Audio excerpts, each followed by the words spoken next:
Hello everyone. नमस्ते प्यारे बच्चों। आज मैं आपको जर्नल के संबंध में ध्यान देने योग्य नियमों को समझाऊंगी एवं आवश्यक तथ्यों को जिन्हें जर्नल करते समय ध्यान में रखा जाता है उन सारे नियमों को बताऊंगी। बच्चों, मैंने इसके पहले टॉपिक में आपको बताया था कि खाते 3 प्रकार के होते हैं: व्यक्तिगत खाता, वास्तविक खाता, अवास्तविक खाता। व्यक्तिगत खाते के लिए नियम: पाने वाले को डेबिट, देने वाले को क्रेडिट। वास्तविक खाता: जो आता है डेबिट, जो जाता है क्रेडिट। अवास्तविक खाता: खर्चे या हानियां डेबिट, आय या लाभ क्रेडिट।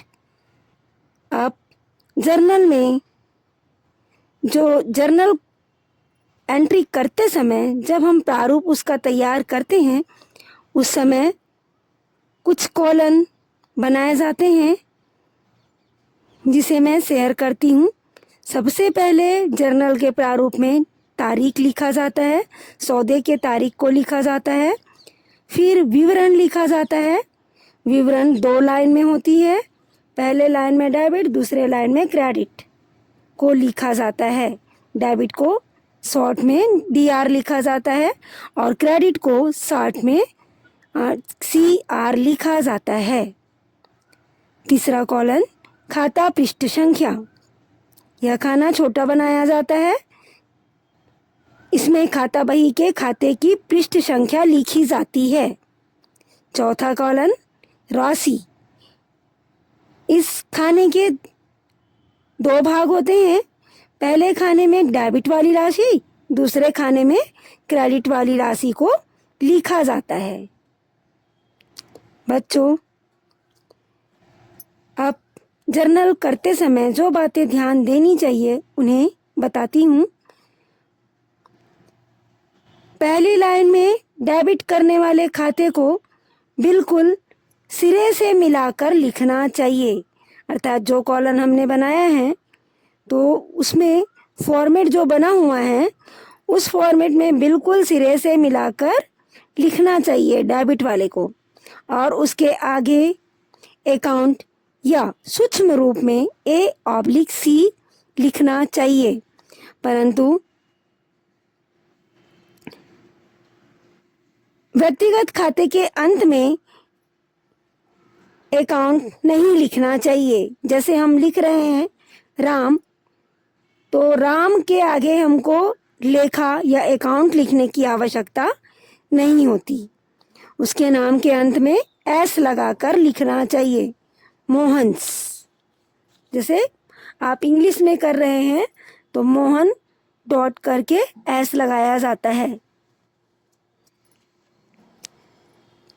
दूसरी लाइन में क्रेडिट करने वाले खाते का नाम लिखा जाता है। यह खाता सिरे से थोड़ी जगह छोड़कर लिखना चाहिए।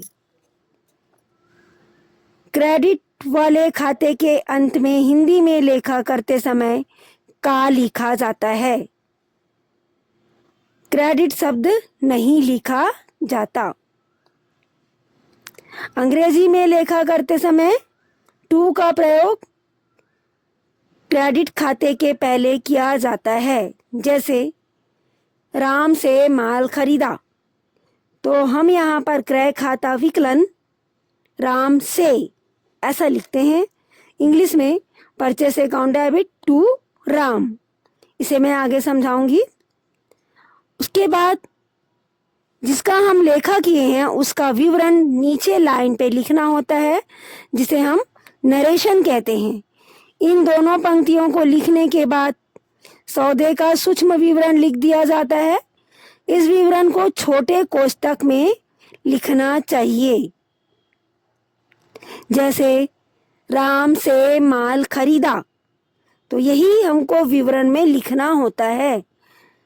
जिस सौदे को हम जर्नल कर रहे हैं उसका विवरण नरेशन कहलाता है, जिसको हमको कोष्ठक में लिखना चाहिए।